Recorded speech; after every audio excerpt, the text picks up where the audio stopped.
João 5, do 1 ao 15, diz assim: Depois disso, havia uma festa entre os judeus, e Jesus subiu a Jerusalém. Ora, em Jerusalém, próximo à porta das ovelhas, um tanque, chamado em hebreu Betesda, o qual tem 5 alpendres.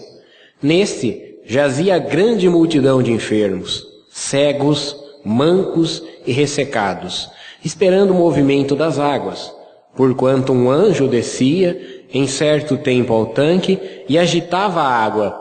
O primeiro que ali descia, depois do movimento da água, sarava de qualquer enfermidade que tivesse. Estava ali um homem que havia 38 anos se achava enfermo. Jesus, vendo este deitado, sabendo que estava nesse estado havia muito tempo, disse-lhe: Queres ficar são? O enfermo respondeu-lhe: Senhor, não tem homem algum que, quando a água é agitada, me ponha no tanque, mas enquanto eu vou, desce outro antes de mim. Jesus disse-lhe: Levanta-te, toma o teu leito e anda. E logo aquele homem ficou são, e tomou o seu leito e andava. E aquele dia era sábado. Então os judeus disseram àquele que tinha sido curado: É sábado, não te é lícito levar o leito. Ele respondeu-lhes: Aquele que me curou, ele próprio disse: Toma o teu leito e anda. Perguntaram-lhe, pois: Quem é o homem que te disse: Toma o teu leito e anda? E o que fora curado não sabia quem era, porque Jesus se havia retirado em razão de naquele lugar haver grande multidão. Depois Jesus encontrou-o no templo e disse-lhe: Eis que já está são.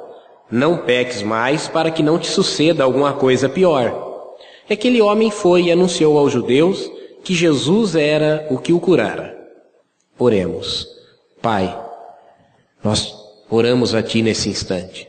Sabemos que Tu és um Deus misericordioso, que nos abençoa, Senhor, não por causa daquilo que nós podemos fazer, mas apesar das nossas falhas, apesar dos nossos defeitos. Te pedimos, Senhor, que fales conosco por meio da Tua santa palavra, que nós possamos compreender o significado dela e praticá-la. Que nós recebamos, ó Deus, as bênçãos que fluem de conhecer o Teu santo evangelho. É o nosso pedido. Oramos a Ti pelos méritos e no nome do Teu Filho Jesus Cristo, nosso Senhor. Amém e amém. Pode se sentar. Irmão Fredson, você não abaixa o restante dos volumes? Obrigado. Até agora, o que nós temos ouvido do Evangelho de João, irmão, deu para perceber a importância que João dá ao testemunho. Sim, João fala por diversas vezes sobre testemunho. Ele começa nos falando lá no capítulo 1 sobre o testemunho de João Batista. Ainda no capítulo 1, sobre o testemunho dos primeiros discípulos. Aqueles primeiros discípulos, logo que encontraram Jesus, foram e falaram aos seus amigos, aos seus familiares: encontramos o Messias, encontramos aquele de quem Moisés e os profetas disseram, é o Cristo, o Salvador. Vem e vê. Nós vimos o testemunho de Maria, mãe de Jesus, na transformação da água em vinho. Maria diz o quê? Façam tudo que ele disser. Vimos também o testemunho de Jesus a Nicodemos. Vimos o testemunho de Jesus à mulher samaritana. Vimos o testemunho da mulher samaritana aos samaritanos. João dá muita importância a isso. Esse é o assunto principal do Evangelho de João. Durante todo o Evangelho nós vamos ver essa recorrência e a importância que João dá ao testemunho. A própria justificativa dele, no finalzinho do seu Evangelho, lá no capítulo 20, estas coisas estão escritas para que creiam e, crendo, tenhais vida no seu nome. Esse é o objetivo. O objetivo é dar testemunho para que as pessoas creiam. E elas só podem crer se elas ouvirem a verdadeira palavra de Deus. Porque o poder não está no pregador, ou na sua vida, ou na organização religiosa, na igreja a qual nós pertencemos. Mas o poder está na palavra de Deus. A palavra que Jesus nos fala é espírito e vida. A palavra que Jesus nos fala é viva e eficaz. E é nela que nós confiamos. Por isso nós damos tanta importância ao testemunho quanto João dá no seu evangelho. No capítulo 5, ele conta para nós a cura de um homem em Jerusalém. Esse homem estava num lugar, num tanque de banho público. Era uma grande piscina, onde as pessoas iam lá para se lavar. Havia vários tanques em Jerusalém. Mas um em especial era muito procurado e não era por causa do seu serviço de higiene. Mas uma outra razão para tanta pessoa estar nesse tanque. Ele tinha algo especial.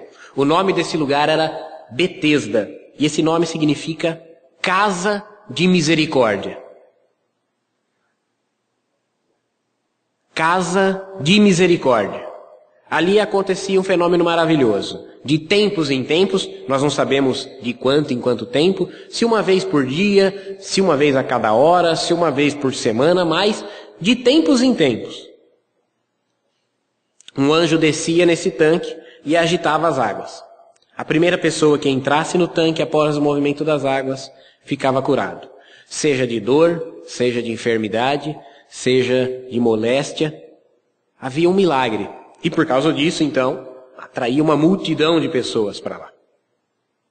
João nos conta a história de um homem, que é mais um no meio daquela multidão de enfermos. Mas esse homem teve uma experiência que o distinguiu dos demais. Ele teve um encontro com Jesus. E quando Jesus o encontrou, a vida dele mudou completamente. Porque então ele realmente pôde compreender o que é estar na casa da misericórdia de Deus.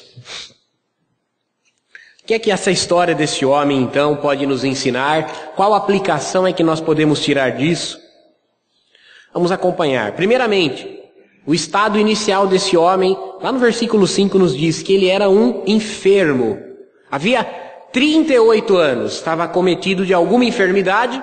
Tradicionalmente se acredita que ele seja paralítico, mas o texto bíblico, na verdade, não nos dá mais detalhe. Diz apenas que um homem enfermo, havia 38 anos, estava ali, deitado sobre a sua maca. Por isso talvez acredite-se que ele seja paralítico. Mas seja lá qual for a enfermidade, era um homem abatido. E é isso que interessa para nós. Porque muitas vezes não estamos enfermos do corpo, mas estamos abatidos. Como lemos hoje o versículo 5 do Salmo 43, por que te abates, ó minha alma, dentro de mim? E por que te moves? Muitas vezes estamos abatidos, irmãos. Acordamos para baixo. Pode ser por uma enfermidade física? Pode ser. Pode ser por uma frustração, um não que a vida nos dá? Pode ser. Mas, volta e meia, nos abatemos. Nós precisamos olhar para esse homem e nos pôr no lugar dele. Nós, quando nos encontramos abatidos. Veja bem, ele era um homem enfermo, rodeado de um monte de enfermos. Alguns hospitais, não é o caso da nossa cidade, mas alguns hospitais levam um nome inspirado nesse lugar, Betesda, que é a Santa Casa de Misericórdia. Por quê? Porque são hospitais filantrópicos, geralmente fundados e sustentados pela igreja, que tratam enfermidades. Então esses hospitais recebem esse nome, Santa Casa de Misericórdia. Esse é o significado do tanque, Casa de Misericórdia. Quando você vai na Santa Casa de Misericórdia, no hospital, você vai lá porque você está doente, e quem está lá está o quê? Doente. Todo mundo que vai lá está doente. Muitas vezes nós queremos estar legal, nós queremos estar por cima, nós queremos estar a 1000 para nós virmos na igreja, para nós nos sentirmos motivados a adorar. Se nós formos esperar só o dia que nós tivermos a 1000 para vir na igreja, nós quase nunca viríamos. Mas muitas vezes estamos para baixo, estamos abatidos, estamos decepcionados, estamos desesperançosos. Somos homens, somos falhos, essas coisas pegam a gente às vezes. É nesse dia que nós devemos vir aqui.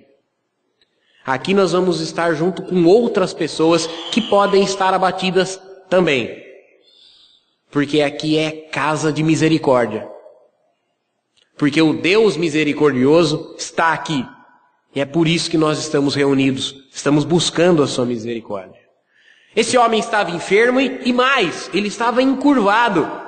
Literalmente, por causa do estado de saúde dele, ele passava o tempo todo deitado. Sabe uma esteira de bambuzinho assim que você enrola ela? Você quer levar essa esteira na praia, né?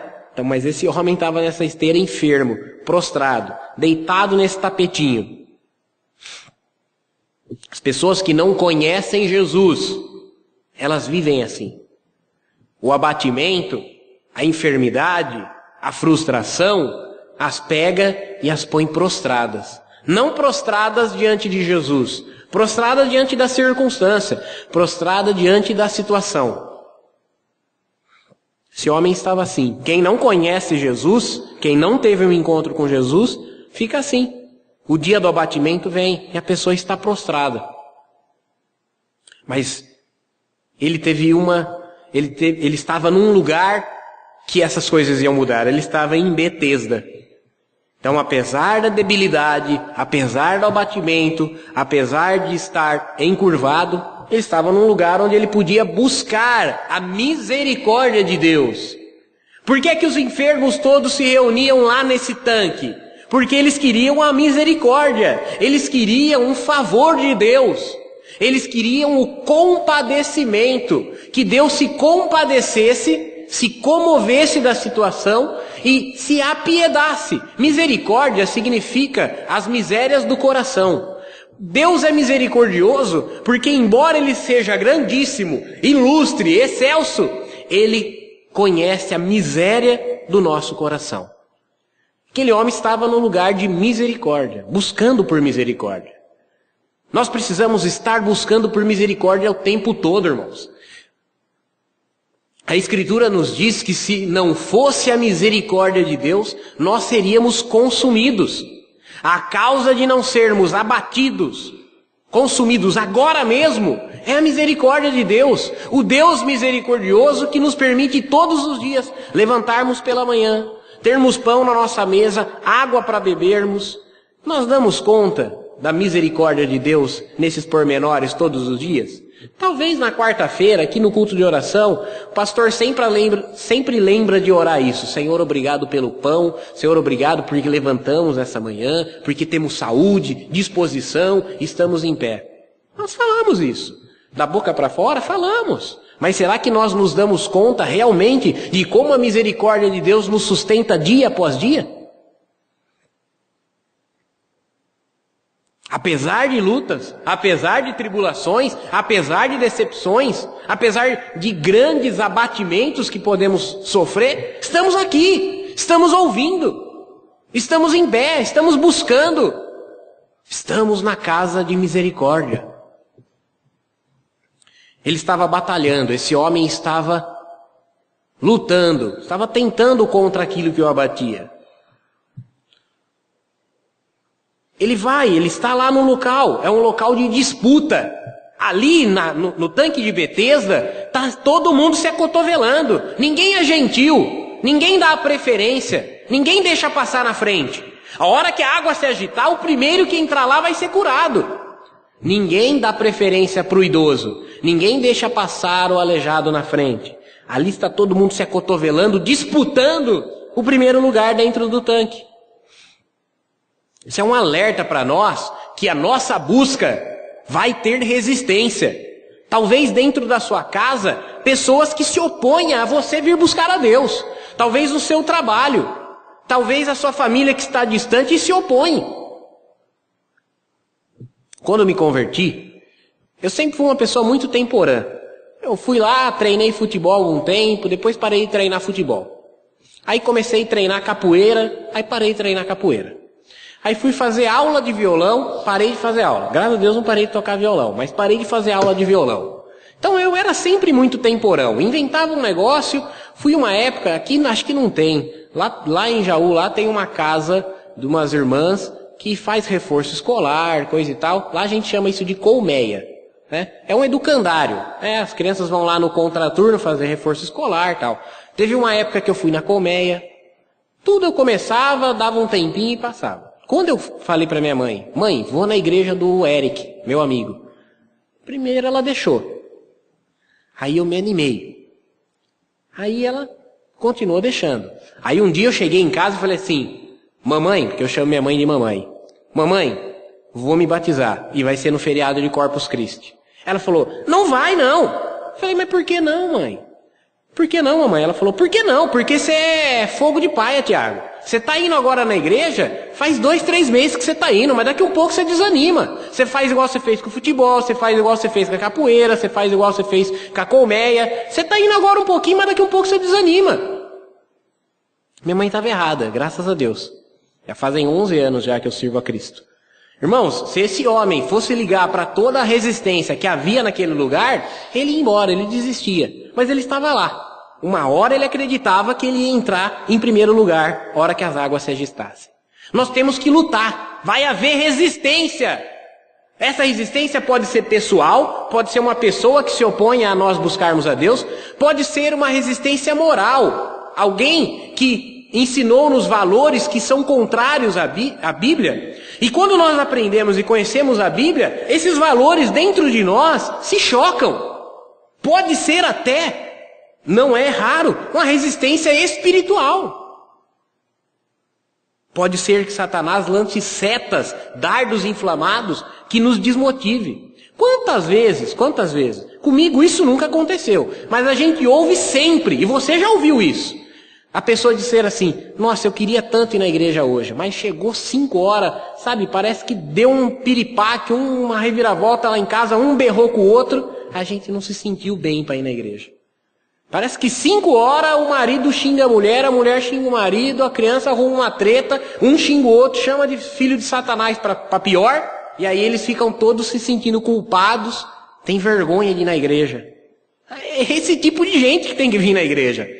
Mas você já ouviu isso? Uma justificativa? Convidou a pessoa, vai na igreja hoje, eu vou. Aí ela não vai, aí você pergunta, viu? Não, você não foi, estava tão legal. Ah, não é, sabe o que é? Parece que chega 5 horas, chega visita em casa. Parece que chega 5 horas, minha mulher e eu briga.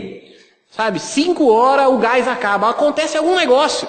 Tá umas coisas mandadas. Você já ouviu isso? Comigo nunca aconteceu. Eu sempre, é assim ó, nunca marcavam nada comigo domingo. Esquece, domingo eu vou na igreja, bicho. Ou vem aqui em casa no domingo? Não. Posso ir na sua casa no domingo? Não. Porque domingo eu vou na igreja. E boa. Se aparecesse lá no domingo, várias vezes as pessoas apareciam lá, minha mãe falava, fulano de tal veio te procurar. Ah, bicho, estava na escola bíblica. Ah, fulano de tal vai vir aqui, tio. Ah, se ele vir antes das 5, eu falo, oi, tudo bem, tava com saudade e caio fora. 6 horas eu tô partindo. Vai haver resistência, irmãos. Essas resistências podem ser desse tipo, mas também podem ser resistências mais pessoais. Ok? Esse homem não ligou para as resistências, ele estava lá. E isso nos mostra uma outra característica dele. Ele era perseverante. Irmãos, 38 anos. Ele estava ali tentando ser o primeiro na fila. 38 anos. Não falei 38 dias, não. 38 anos. Quando vem uma prova nas nossas vidas, quando a gente recebe um não, a gente tem um plano, uma realização e vem um não. Quando acontece uma perda, quando a gente sofre um abatimento, e passa uma semana, a gente fala assim, meu Deus, quando é que essa prova vai passar? Uma semana. Aí a gente fica um mês orando. Aí fala, meu Deus, você não vai passar nunca? Um ano, aquela dor que persiste. Um ano, aquele não que não desenrola. Um ano, a gente fala, meu Deus, essa prova não vai acabar nunca? Um ou outro, você também já ouviu isso. Fala assim, ah, se Deus não fizer isso, Ele não é Deus na minha vida. Se Deus existe mesmo, Ele tem que fazer tal coisa. Irmãos, 38 anos. Tem um não na sua vida? Pensou se esse não durar 38 anos? Estamos em 2019, sou péssimo de cálculo. 2047, é isso? Ou é 2057? 2019 mais 38. E aí? Sou ruim, não sou um matemático aqui. 2057? Pensou? Se a sua bênção só chegar em 2057?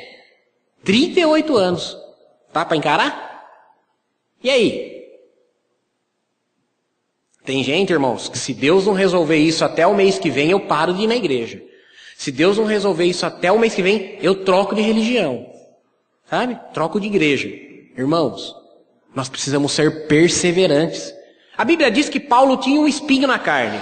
Alguns estudiosos pensam que era uma enfermidade, ou que Paulo usa essa expressão espinho na carne de uma maneira dizer que ele tinha alguma tribulação, algum incômodo, né? Mas vamos pensar que era uma dor, uma enfermidade, já que ele fala na carne. Paulo tinha uma enfermidade que ele chamava de espinho na carne. Todo dia aquela enfermidade o humilhava. Ele se sentia humilhado por ter aquela enfermidade. Doía. Ele orou a Deus. Orou. Ele disse que ele orou por 3 vezes a respeito desse negócio. E Deus disse assim: Paulo, a minha graça te basta. Não vou tirar o espinho da sua carne. Senhor, nem ano que vem, nem daqui 10 anos, nem daqui 38 anos, não, Paulo. Porque se eu tirar o espinho da sua carne, você vai se tornar soberbo. Você vai achar que tudo que você sabe, que tudo que você viu, toda a experiência que você já teve, te faz melhor do que os outros. Você precisa ter o espinho na carne para todo dia você lembrar que você não pode curar a si próprio. Que você é pequeno, que você é dependente. Nós precisamos ser humildes diante de Deus. Sabe o que Paulo fez? Ele disse: por isso aprendi a me gloriar nas fraquezas. Quando doía o espinho na carne do Paulo, daí por diante, ele dava glória a Deus, ele se alegrava. Aprendi a gloriar-me nas fraquezas, porque quando estou fraco, sou forte. 38 anos, irmãos. Eu espero que as nossas provas passem logo, mas nós temos que entender que se elas levarem 38 anos para passar, ainda estamos sob a misericórdia de Deus. É dura essa palavra, né? O tempo é contra nós, né? Eu ainda não tenho 38 anos de idade. 38 anos são muitos anos. Talvez esse homem tivesse 38 anos, talvez ele tivesse nascido com essa enfermidade. Talvez ele tenha contraído essa enfermidade. Perdeu os melhores anos da vida dele. Busque a Deus, irmãos. Busque, porque a Bíblia nos ensina que Deus é recompensador daqueles que o buscam. Não busque esperando a sua resposta, não busque esperando a sua cura, não busque esperando o seu milagre. Busque esperando a misericórdia de Deus.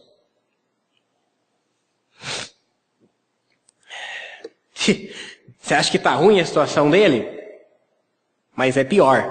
Ele estava sozinho. Estava abandonado. Quando Jesus chega e fala: você quer ficar são? Ele confessa que não tinha ninguém por ele. Ele diz: Senhor, não há ninguém que quando a água se agite, me empurre para dentro do tanque. E quando eu tento ir, outro já desce na minha frente. Tá ruim? 38 anos? Imagina para ele que estava sozinho. É difícil para nós entendermos como é que não estava ali a mãe, o pai, um irmão, filhos. Não tinha nenhum amigo, nenhum parente desse camarada lá. Talvez no início eles estivessem, irmãos. Talvez no início a mãe e o pai estivessem ali. Talvez algum irmão, amigo, no início estivesse. Só que o tempo passou. E agora ele estava sozinho. Nem sempre vai haver apoio para nós. Nem sempre vai haver alguém nos encorajando, nos levando, nos pegando pela mão e falar: vamos lá. Nem sempre vai alguém na nossa casa orar por esse propósito. Por mais que a pessoa conheça. Ninguém conhecia, nenhum parente dele sabia daquele estado.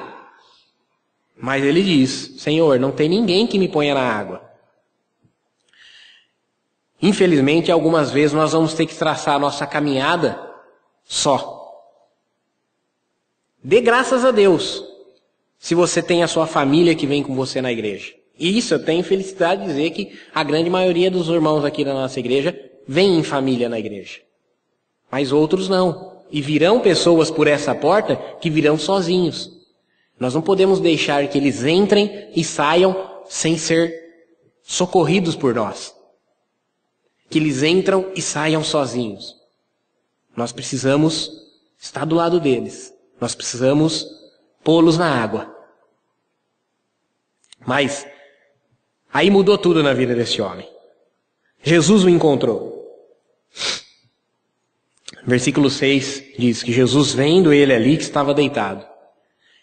É engraçado, irmãos. Na Escritura, todos os relatos de curas, os enfermos vão até Jesus. Teve uma vez até que tinha um paralítico. Jesus estava dentro de uma casa ensinando. Vocês já assistiram o filme da época da Bíblia? Aquela casa é uma casa de pau a pique, né? Como chama aquilo lá? Quando é feito de tábua e rebocado com barro? Pau a pique, né? Lá a gente chama de pau a pique, eu não sei como vocês chamam aqui. Mas é uma casa feita de tábua e rebocada com barro. E o telhado dessa casa é como? É palha. Né? É um telhado de palha. Você já assistiu algum filme bíblico, algum filme do Moisés lá, você deve lembrar de uma casinha assim. Jesus estava dentro dessa casa. Geralmente essas casas tinham 2 cômodos e um terraço, né? Os 2 cômodos funcionavam como quarto e cozinha, e o terraço ali servia para área de serviço. E Jesus dentro daquela casa ensinando uma multidão que enchia a casa e em torno da casa. E vinha 4 amigos trazendo um paralítico numa maca. 4 trazendo um paralítico numa maca. Não tinha como eles chegarem até Jesus. O que eles fizeram? Puseram esse paralítico em cima do telhado, cavocaram o telhado, fizeram um buraco e desceram o paralítico. O dono da casa deve ter ficado louco, né? A Bíblia não conta, mas imagina se o cara quebrar o seu telhado. O dono da casa deve ter ficado louco. O texto diz que Jesus viu a fé deles. Então o cara tem que ter fé para quebrar o telhado do outro para descer um enfermo. Jesus, vendo a fé deles, fez um milagre. Irmãos, geralmente os enfermos são levados até Jesus. Mas, curiosamente, esse é o único enfermo a quem Jesus vai até ele. Ninguém foi lá falar assim: Jesus, tem um irmão meu que está lá no tanque de Betesda, vem comigo, igual o Jairo fez com a filha dele. Não teve ninguém que chegou, pegou esse enfermo numa maca e levou até Jesus. Não. Ele estava lá, buscando o movimento das águas, é Jesus quem vai até ele. Embora os esforços dele não tivessem produzido nada até o momento, irmãos, Deus tem preparado para esse homem, Deus tinha preparado para esse homem um momento adequado.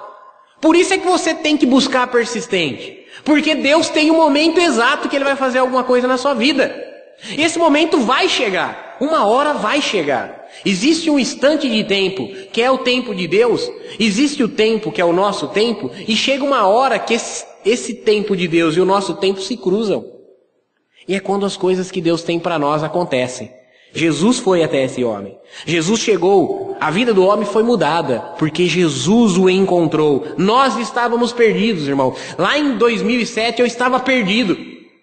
Eu estava perdido nos meus vícios, estava perdido na minha perdição, no meu pecado pessoal. Foi Jesus que me encontrou, não fui eu que encontrei ele não. Foi Jesus que encontrou você.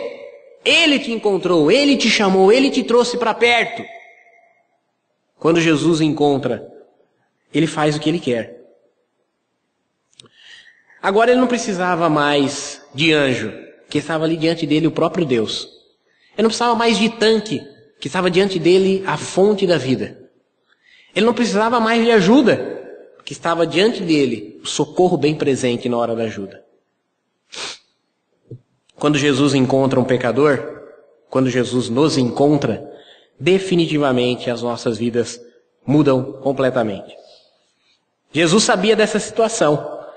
Versículo 6 ainda. Vendo Jesus deitado naquele estado, sabendo que estava assim há muito tempo. Jesus sabe, viu? No texto diz que Jesus sabia por o que aquele homem passava. E Jesus sabe pelo que nós estamos passando. Muitas vezes a gente pensa, e a gente já falou isso, será que o Senhor não vê o que eu estou passando? Será que Deus não se importa comigo? Sabe os discípulos no barco, no meio da tempestade? Eles acordam Jesus falando: Senhor, o barco está afundando, o Senhor não importa, nós vamos morrer, o Senhor não se importa? Jesus estava dormindo, no meio de uma tempestade.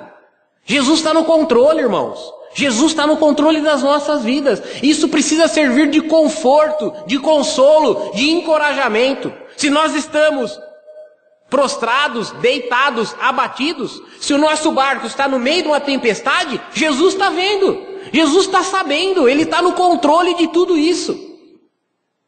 A pessoa que não conhece a Cristo sofre e realmente ela diz: será que Deus não vê? Será que Deus não sabe? Não existe ninguém que olha por mim? Quando nós que conhecemos a Jesus sofremos, nós sabemos que Deus está no controle. E se Ele está no controle, Ele vai fazer o melhor. Jesus sabia que aquele homem estava ali 38 anos. Ele não sabia porque ninguém contou para ele, não. Ele sabia porque Ele sabe de todas as coisas. O seu problema eu não sei. Estou pregando aqui para você, olhando nos olhos de cada um. Não sei que problema você tem na sua casa. Não sei que problema você tem dentro do seu coração. Talvez você me contou um ou outro, mas existem problemas dentro de você que só você e Deus que sabe. Eu não sei. Mas Jesus sabe, isso tem que te confortar. Jesus conhece o seu coração, os problemas na sua casa, os problemas da sua existência, e isso precisa te ser um conforto, um encorajamento, motivo para você vir aqui buscar a misericórdia dele. Ele confessou a sua incapacidade. O homem enfermo confessou para Jesus a incapacidade. Quando Jesus fala assim: quer ficar curado? Ele diz: não tem ninguém que me põe, e eu quando vou não consigo chegar em primeiro. Confesse. A Bíblia diz que abençoados são os humildes de espírito. Reconheça diante de Deus que você não pode, que você não é capaz.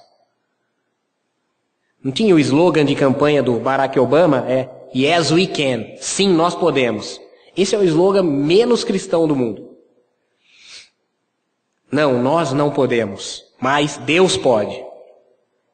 Deus pode. Deus pode todas as coisas. Deus pode levantar um enfermo há 38 anos. Deus pode ressuscitar mortos. Deus pode transformar água em vinho. Deus pode fazer o que Ele quiser nas nossas vidas. Quando a gente acorda pela manhã e olha o sol, o raio de sol que entra pela nossa janela, cada partícula de poeira voando contra o raio de sol, todas elas estão sob o controle de Deus. Deus está controlando cada partícula de pó que voa no ar. Ele está controlando as nossas vidas. Cada fio das suas cabeças, cada fio de cabelo nas suas cabeças, disse Jesus, está contado. Deus está no controle. Eu não posso, Senhor. Eu não consigo entrar no tanque em primeiro. Confesse a Jesus. Confesse que você não pode. Confesse que você não consegue resolver. Se humilhe. Isso é contrário a tudo que o mundo lá fora nos fala, irmão. O mundo lá fora fala que nós temos que afirmar, que falar sim, que falar que pode. Não é verdade? Existem até umas igrejas que mandam a gente afirmar, confessar, profetizar, sei lá, cada uma chama do jeito que quer. A Bíblia não manda fazer isso. A Bíblia manda dizer: Senhor, eu não sou capaz, eu não posso, eu não tenho como resolver isso. A Bíblia manda nós nos humilharmos. E é isso que nós temos que fazer. Por causa que ele disse isso, Jesus o levantou. Jesus lhe dá uma ordem: levanta. Queres ficar são? Mestre, eu não tenho ninguém que me ajuda. Eu tentando ir não consigo. Levanta e anda. E sob a palavra de Jesus, aquele homem que havia 38 anos firmou os seus pés.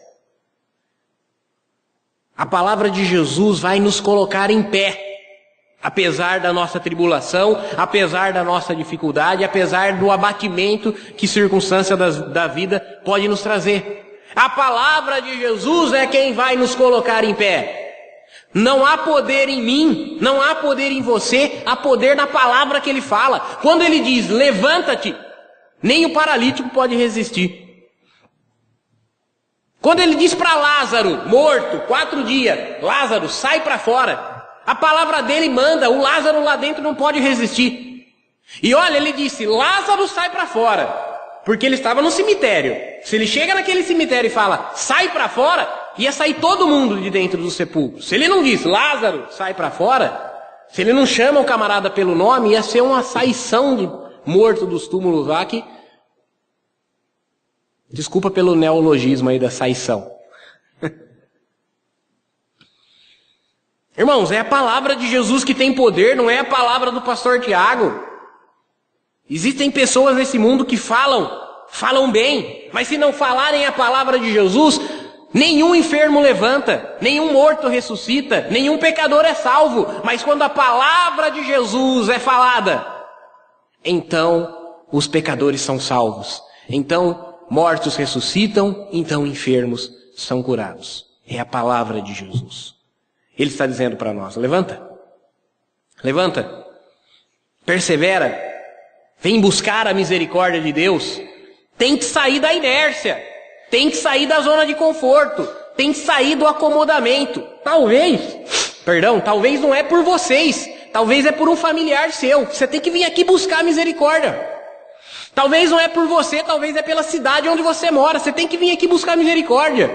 Talvez é pela situação que o país se encontra. Talvez é pela igreja que está perseguida do outro lado do mundo. Você tem que levantar, bicho. Tem que sair da zona de conforto. Tem que sair da inércia. Eu não tenho poder.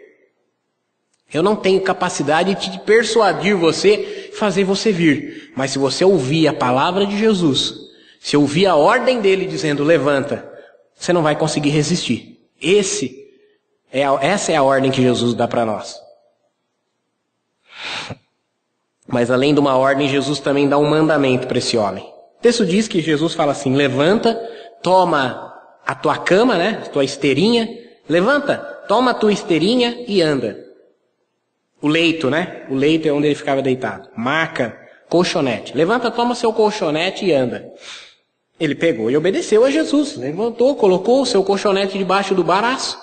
Aquilo que era humilhação para ele agora estava resolvido e foi andando. Aquele dia era sábado e os judeus tinham distorcido o significado da lei do sábado e do descanso, em que tudo para eles era trabalho, e trabalho no sábado não era permitido para os judeus. Como diferenciar o que é trabalho do que não é trabalho? Para os judeus, levantar mais do que o peso de uma colher cheia era trabalho. Então eu podia comer, porque eu ia levantar o peso de uma colher cheia de cada vez. Comer não é trabalho, então não é proibido no sábado. Agora, levantar um balde d'água, ele pesa mais que uma colher cheia? Então é trabalho, não pode fazer. Como o colchonete daquele homem pesava mais do que uma colher cheia, era proibido para ele levantar aquele colchonete no sábado. Que absurdo! O sábado é uma bênção, o descanso, o cristão descansa no domingo, o descanso dominical é uma bênção e não um fardo que nós temos que carregar. É para nós não ficarmos trabalhando de sol a sol, de sol a sol. Deus nos dá um dia em 7 de repouso. Isso é uma bênção e não um fardo. Os judeus encontram aquele homem e falam, quem mandou você carregar seu colchonete? Ah, o homem que me curou disse, pega o seu colchonete e anda. Hoje é sábado, você não pode estar levando seu colchonete para lá e para cá. Quem é que te disse para você levar o seu colchonete? Ah, eu não sei. Jesus se encontra outra vez com esse homem e deixa para ele um mandamento. Ele diz assim, não peques mais. Não peques mais. Jesus advertiu, e a Bíblia nos adverte, irmãos, que a misericórdia de Deus não é pretexto para nós vivermos uma vida dissoluta. Ah, Deus é misericordioso, Deus é paciente. Levantei mais um dia, vou levantar mais um amanhã. Não é isso que Deus espera das pessoas que buscam Ele. O poder de Deus, o poder da misericórdia de Deus, tem que operar em nós mudança de vida. Jesus encontra aquele homem e fala assim, não peques mais para que não te aconteça coisa pior. Pior do que 38 anos doente? Dá para ser pior do que isso? 38 anos doente. Se você pecar, pode ser que aconteça coisa pior. A eternidade longe de Deus. Nada é pior do que passar a eternidade longe de Deus. Enquanto nós temos vida, nós temos esperança. Enquanto nós estamos aqui, podemos entregar as nossas vidas para Jesus. Mas o dia em que o nosso nome for chamado na fila, dia em que morrermos, para dizer de uma forma bem clara, aí não existe segunda chance. Não peques para que não aconteça coisa pior. A advertência de Jesus é séria, não pode ser desprezada. Irmãos, tudo isso tem que resultar numa coisa, e é aqui que nós encerramos o texto. Versículo 15. Aquele homem foi e disse para os judeus que Jesus é quem o curara. E qual é o resultado de tudo isso? Testemunho. Aquele homem disse que foi Jesus quem o curou. Você precisa vir, apesar da oposição, da resistência. Talvez você venha sozinho, mas você tem que vir, buscar a misericórdia de Deus. E você vai ter um encontro com Jesus, e a palavra de Jesus vai te colocar de pé. Quando ela te colocar de pé, você precisa contar para as pessoas que foi Jesus que te colocou de pé. Você precisa ter um testemunho. Você precisa contar para todo mundo. Jesus clama a todos nós que confessamos ter fé nele a parar de viver o pecado, a parar de viver as nossas próprias vidas, o nosso próprio gosto. Ele está nos dizendo, vai e não peques mais. Vai e pare de pecar. Aqueles que forem realmente salvos pela misericórdia de Deus, têm que abandonar a prática do pecado. Precisa lutar contra as suas tentações. Embora não seja possível parar definitivamente de pecar, embora nós nunca seremos perfeitos, ainda assim nós devemos viver de uma maneira a entregar as nossas vidas totalmente ao Senhor. A termos e buscarmos um testemunho pessoal com Deus. Uma vida cheia do Espírito Santo, dizendo aos outros que Jesus nos colocou de pé. Se coloque em pé agora, quero orar com você. Em seguida nós vamos participar da ceia. Vamos orar e agradecer nesse instante pela palavra de Deus. Feche os seus olhos. Vamos orar. Senhor, me coloco diante de Ti com esses meus irmãos. O Senhor conhece o coração de cada um deles. Senhor, eu te peço que derrame a Tua graça, a Tua misericórdia nos alcance. Muitas vezes estamos abatidos, Senhor. Muitas vezes estamos desmotivados pelas coisas que nos cercam. Eu quero te pedir pela vida desses meus irmãos. Senhor, não permita que eles estejam abatidos, desmotivados, encurvados às circunstâncias da vida. Senhor, que quando esse dia chegar, quando a má notícia chegar, Senhor, quando a dor doer, o Senhor possa dizer para eles, levanta e anda. Senhor, ajuda esses meus irmãos a andarem, a levantarem, a terem um testemunho, a contarem a todos que eles conhecem que o Senhor é quem curou eles, que o Senhor é quem levantou eles, que o Senhor é quem os salvou dos seus pecados. Eu oro a Ti, Senhor, em comunhão de oração, unidos no Teu Espírito Santo com esses meus irmãos. Oro nos méritos e no poder do nome do Teu Filho Jesus Cristo. Amém.